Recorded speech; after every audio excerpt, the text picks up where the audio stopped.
Telugu audio book ఛానల్కు స్వాగతం. అమరావతి కథలు. సత్యం శంకరమంచి. లంకల్లో పుట్టింది లచ్చితల్లి. ఉదయం 9 గంటల వేళ లంకకు పోవడానికి పశువుల్ని విప్పుతున్నారు జీతగాళ్లు. పలుపులు విప్పటంతోటే రంకెలు వేసుకుంటూ అంబారావాలు చేసుకుంటూ వీధుల్లోకొస్తున్న ఆవులు గేదెల వెనకాలే చెంగుని ఎగురుతూ దూడలు వరకలేస్తున్నాయి. వాకిళ్లలోని సంక్రాంతి గొబ్బెమ్మల్ని తొక్కుంటూ వీధులోని మిగతా పశువుల్ని పలకరించుకుంటూ ఆంజనేయ స్వామి రేవు వైపు దారితీశాయి.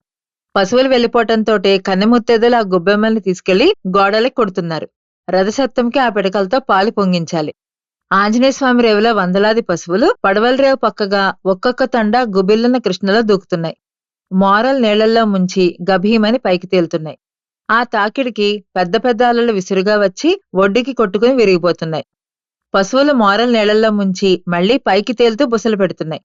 తోకలతో ఒళ్ళు బాదుకుంటున్నాయి. వాటికి రేవు చూడగానే నీళ్లల్లో దిగ్గానే ఎక్కడలేని ఆవేశం.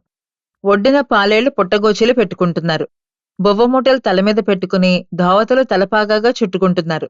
ఒరే పోలాయ్, ఒరే వీరాయ్ అంటూ అన్ని వీధుల పాలేళ్లని పలకరించుకుంటున్నారు. ఆ పైన తెప్పకొయ్యల్ని నీళ్లల్లో వేశారు. తెప్పకొయ్యల బొరియల్లో పురుగు పుట్రా అంటే కొట్టుకుపోవటానికి నీళ్లల్లో 2-3 సార్లు ముంచి పైకి తేల్చారు. యారా పోదామా అంటే పోదామా అనుకున్నారు. మందనంతని ప్రవాహంలోకి తోలారు. ఒక్కో తెప్పకొయ్య మీద ఇద్దరేసి పడుకుని ఈదుతున్నారు. కొందరు ఆవు తోకలు పట్టుకుని ఈదుతున్నారు. గేదె తోకలు పట్టారు. మందలో అటూ ఇటూ బెదిరిపోతున్న పశువుల వైపు రయ్యి రయ్యమని ఈదుకుంటూ వెళ్లి తిరిగి మందలో కలుపుతున్నారు. అలా వందలాది పశువుల ప్రవాహంలో ఈదుకుపోతుంటే పశువుల తెప్ప కృష్ణలో కదిలిపోతున్నట్లుంది. ఆ తెప్ప వెనక ధారల్లా తెప్పకొయ్యల మీద పాలేళ్లు మధ్యలో ఇసుక తిన్నాయి. ఆ ఇసుక తిన్న దాటితే మరో పాయ, ఆ పాయ దాటితే లంకలు. ఆ ఇసుక తిన్న మీద పశువులన్నీ ఎక్కుతున్నాయి. మెత్తటి ఇసుక మీద వందలాది పశుపాదాలు. ఆ వెనకాల మనుష్యుల అడుగులు. పాలేళ్ల తడి అరికాళ్లకి మెత్తటి ఇసుక తగులుతుంటే గిలిగింతలు పెడుతోంది. ఆ ఇసుక పర మీద ఎట్లా వచ్చిందో నల్లరేగడి నేల. దాంట్లో జామ తోటలు కాపలా కాసే మస్తాను గోగునరు చల్లాడు. ఆ ఎదుగుతున్న గోగు మొక్కల్ని ఎక్కడ తొక్కేస్తాయోనని జామ తోటలోంచి ఓహోహోయ్ అని మస్తాను కేక. పాలేళ్లు ఆ గోగు మొక్కల వైపు పోకుండా గొడ్లను మళ్లించారు. రెండో పాయ దాటి గొడ్లు లంకల్లో హాయిగా మేతకు పడ్డాయి. పాలేళ్లు బొవ్వమూటలు పక్కకు పెట్టి చెరపట్టి ఆడుకున్నారు. గాలిలో ఎగురుతున్న రెల్లుపూలలా ఎగిరెగిరి గంతులు పెట్టారు. ఎండ ఎక్కువైతే జామ చెట్ల కింద చేరి పులిజూదం ఆడారు.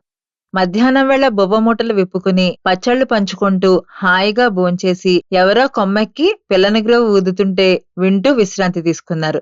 4 గంటల వేళ మస్తాన్ని అడిగి మొక్కజొన్న చేలోంచి 10 కంటలు విరుచుకొచ్చి పంచుకు తిన్నారు. గొడ్లన్నిటినీ మళ్లేసుకుని ఇళ్లకు బయలుదేరే వేళ పున్నయ్యగారి కర్రావు రాకుండా మొరాయించి గింగిరాలు తిరగటం మొదలెట్టింది. పాలేరు రాములు మిగిలిన వాళ్లకి గొడ్లనప్పగించి నేను వస్తాలే మీరు పదండన్నాడు. వాళ్లు ముందుకు వెళ్లిపోయారు. కర్రావు ఈనమోసింది. తన చుట్టూ తనే గుండ్రంగా తిరుగుతూ కదం తొక్కుతోంది. వారం రోజుల తర్వాత ఈనవలసిన ఆవు ఇప్పుడే ఈనదు కదా అని కంగారు పడ్డాడు రాములు. అలా తిరిగి తిరిగి కర్రావు ఈనమోపింది. వెనక్కాళ్లు కిందకు వంచి కూర్చుంది. తన చిన్నారి అంత ఎత్తు నుంచి కింద పడుతుందేమోనని దాని భయం. వెనక రాములు పట్టుకునే ఉన్నాడు. దూడ నేలమీద పడ్డది. పడి పట్టంతోటే కళ్ళు తెరవని చిన్నారిని కర్రావు గబగబా నాకేస్తోంది. ఎక్కడ లేని తమకం తొందర చకచకా నాకేస్తోంది. రాములకి ఏం తోచింది కాదు. రాత్రంతా ఆవునిక్కడే ఉంచితే వాతం కమ్ముతుందేమో, అవతలొడ్డుకు చేర్చటం ఎలా? యువతలొడ్డున పున్నయ్యగారు కంగారు పడిపోతున్నాడు. కర్రావుని కన్న కూతురులా పెంచుకున్నాడు. పున్నయ్యకి ఆవు లంకలో అయినందని గట్టి నమ్మకం. వేనీళ్లు పెట్టించాడు. మట్టికూడి వడ్డించాడు. కాని ఆవు యువతలొడ్డుకెలా వస్తుంది? కర్రావు మాయ వేసింది. అదృష్టవశాత్తు కునికిపాడు నుంచి అవతలొడ్డుకు వెళ్తున్న పడవ అటుగా వచ్చింది. సరంగను బతిమలాడి ఆవుని దూడని అందులోకెక్కించాడు రాములు. ఆవు దూడను నాకుతూనే ఉంది. యువతలొడ్డుకొచ్చేసరికి ఒడ్డున పున్నయ్య మరో 4 లాంతర్లతో ఎదురుచూస్తున్నారు. ఒడ్డుకి రాగానే మా అమ్మే మా అమ్మే అంటూ లేగదూడనెత్తుకున్నాడు పున్నయ్య. కర్రావు దూడని పున్నయ్యని మార్చి మార్చి నాకింది. సంబరంతో రంకెలు పెట్టింది. కొట్టంలోకి తీసుకెళ్లి పున్నయ్య వేనీళ్లతో ఆవిని దూడని స్వయంగా కడుగుతుంటే మునసబొచ్చి చెప్పాడు. పున్నయ్య, వ్యాజ్యంలో పల్లపీది పొలం నీకే దక్కిందయ్యా. పున్నయ్య భార్య ఆనందంతో అంది. గొడ్డొచ్చిన వేళ.